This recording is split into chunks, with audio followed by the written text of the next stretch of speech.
पुरुषों की बात हो रही है, उसी से मिला जुला खेल है, जहां खैर पिटाई तो नहीं करते लेकिन विरोधी को चित्त जरूर करते हैं। मैं बात कर रहा हूं रेसलिंग की, और आपका उत्तर प्रदेश भी भारत में कुश्ती का एक मजबूत गढ़ रहा है। भारत की जो कुश्ती संघ है उसके अध्यक्ष भी उत्तर प्रदेश से हैं। दोस्तों 2019 में कजाकिस्तान के नूर सुल्तान में वर्ल्ड चैंपियनशिप हुई थी। उसके सेमीफाइनल में एक रेसलर है दौलत नियाज बेकोव, उन्होंने भारत के एक रेसलर को हराया था। उनका नाम था बजरंग पुनिया। बजरंग ने ठान लिया कि मैं दौलत से बदला लूंगा, और बदला कहां लिया? सीधा ओलंपिक में जाके लिया। ब्रॉन्ज मेडल के मैच में हराया, 8-0 से हराया।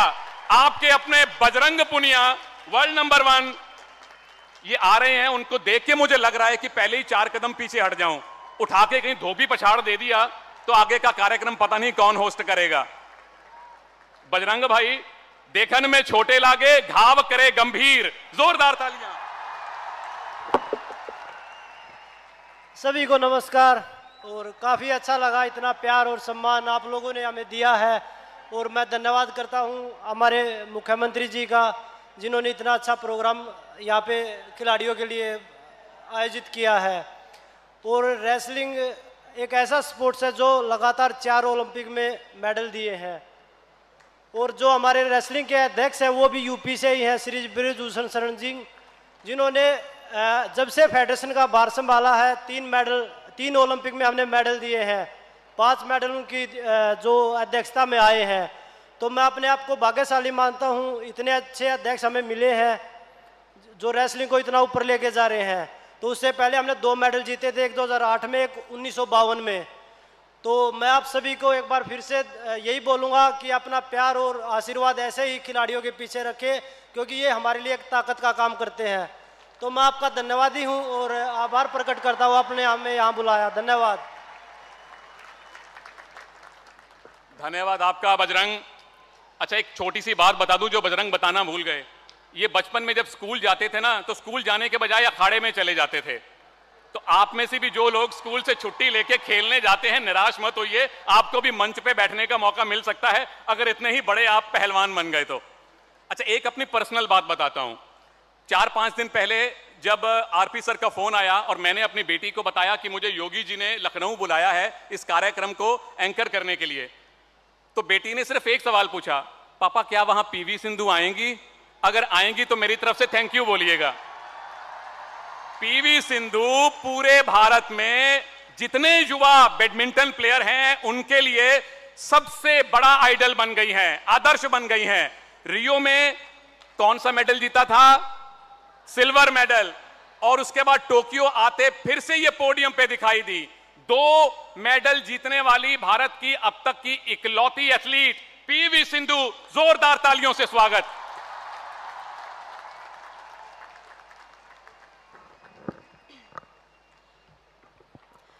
Respected CM sir, dignitaries on and off the dais, a very good evening to everyone.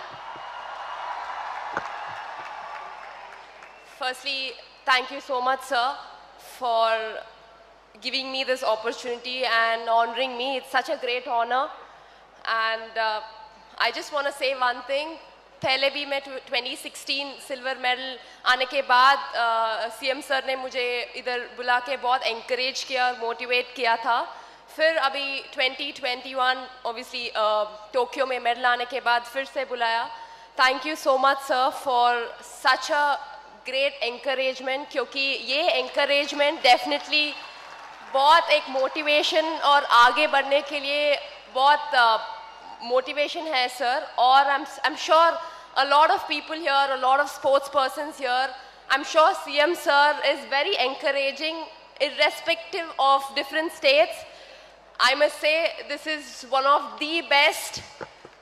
I've never seen so many people sitting here and supporting us. I'm sure one fine day you will also be sitting here in front of on the dais, and I'm sure a lot of people will be inspired by you. Once again, thank you so much for giving me this opportunity, and it is such an honor. Thank you. Thank you PV Sindhu. इनके साथ selfie लेने के लिए हमें ऊपर देखना पड़ता है, हाइट ऑफ सक्सेस जिसे हम कहते हैं। तो बैडमिंटन से दोस्तों वापस आपको रेसलिंग के अखाड़े में ले चलते हैं। अच्छा, वो फोटो किस किस ने देखी थी अपने सोशल मीडिया पर? वो एक सेमीफाइनल हो रहा था, भारत के एक रेसलर ने विरोधी को चित कर दिया था और विदेशी ने उसका बाजू पे काट लिया था दांतों से, लेकिन हमारे पहलवान ने छोड़ा नहीं था उनको।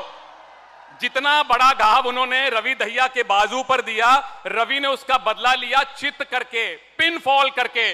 रवि दहिया सिल्वर मेडलिस्ट, जोरदार तालियां। और मैं दूर जा रहा हूं। पहले तो आप सबको आज जोड़कर नमस्कार। और जो आज आपने मतलब इतना अच्छा प्रोग्राम किया, हमारे जो सीएम साहब जी हैं आदित्यनाथ जी, तो उनको मैं बहुत बहुत दिल से धन्यवाद करता हूं कि आपने हमें लोगों को यहाँ पे इनवाइट किया, इसके लिए मतलब आपका दिल से धन्यवाद। और जो बाजू काटने की बात है, वो तो देखो बात ऐसी थी कि वहाँ पे सब खिलाड़ी एक देश के लिए मतलब जीतने के लिए आते हैं, तो वो एक ऐसा मंच था कि मतलब अगर वो भी पहलवान था, वो भी जीतने के लिए आया था और मैं भी, अगर वो बाजू अगर उसने मैं ये देखता कि मेरी बाजू मतलब इसमें पेन हो जाए और ब्लड आ जाएगा, तो वो एक मतलब ये होता कि मतलब पहले मैं अपने को बचा रहा हूँ, तो मेरे को ये करना नहीं था। ये था कि एक देश एक इस निगाह से देख रहा है कि मतलब लड़का क्या करता है, तो इसके लिए बस यही था कि मतलब जीतना है चाहे बाद में कुछ भी हो। तो मतलब हमारी जो फेडरेशन है WFI के अध्यक्ष हैं सर, तो बजरंग भाई ने बता ही दिया कि जो मतलब यूपी से ही हैं, तो मैं उनका बहुत बहुत दिल से धन्यवाद करना चाहूँगा कि उन्होंने इतना अच्छा प्लान बनाया था पहले ही हमारे लिए कि मतलब हर चीज़ मुहैया थी पहले से ही, हमारे सारे के सारे प्लान तैयार थे कि किस तरीके से आपको ट्रेनिंग करनी है, किस तरीके से मतलब आपको टूर्नामेंट में जाना है। तो मैं बस यही कहना चाहूँगा कि आपका बहुत बहुत धन्यवाद, और जो आपने इतना अच्छा प्रोग्राम किया और इसके लिए मैं आपको दिल से धन्यवाद कहना चाहता हूँ। जय हिंद, जय भारत। भाई रवि का मतलब होता है सूर्य, और इस भाई ने जो किरणें बिखेर दी हैं रेसलिंग के जगत में, उसके प्रकाश से अब देखिए सारे ऐसे चकाचौंध होंगे कि काटना छोड़िए, इनके पास कोई फटक नहीं पाएगा। इतना बढ़िया खेले थे ये टोक्यो ओलंपिक्स में। अच्छा, जब टोक्यो ओलंपिक्स का आखिरी दिन था दोस्तों, जो भारत की पार्टिसिपेशन का, उसमें सबसे पहले तो बजरंग ने कांस्य मेडल हमको दिलवाया। उसके बाद एक और इवेंट बाकी था, हम लोग कमेंट्री में थे, और अचानक से हमारे सोशल मीडिया पर एक कविता की 4 पंक्तियां कम से कम हजारों लोगों ने भेजी, ट्विटर पे भी, व्हाट्सएप पे भी। वो आपको सुनाता हूं, आप समझ जाएंगे कि अगले मेहमान कौन है। दोनों तरफ लिखा हो भारत, सिक्का वही उछाला जाए, तू भी है राणा का वंशज, फेंक जहां तक भाला जाए। भारत के सुपुत्र, पहला गोल्ड मेडल एथलेटिक्स में ओलंपिक का जिन्होंने जितवाया, नीरज चोपड़ा।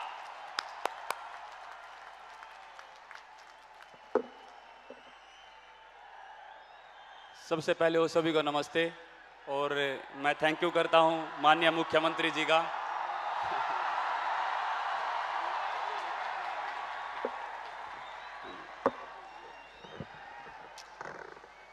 सच बताऊं तो भी यहाँ पे ऐसा लग रहा है कि फंस गया हूं, इतना तो नर्वस मैं ओलंपिक स्टेडियम में नहीं हुआ था। देखिए, बोलने का इतना पता नहीं है, पर ये जरूर कहना चाहूंगा कि जो ये आज इतना बड़ा स्टेज लगाया है और आप सभी को बुलाया है, तो बहुत ही अच्छा लग रहा है। एक ऐसा लग नहीं रहा है कि किसी प्रदेश में आया है, ऐसा लग रहा है कि ये पूरे इंडिया का एक फंक्शन है। और मैं ज़्यादा कुछ नहीं कहूँगा, मैं सिर्फ माननीय मुख्यमंत्री जी से एक बात कहना चाहूँगा कि ये इतना जोश मुझे आगे दिख रहा है, इन्हीं में हमारे ओलंपियंस, इन्हीं में अगले मेडलिस्ट बैठे हैं।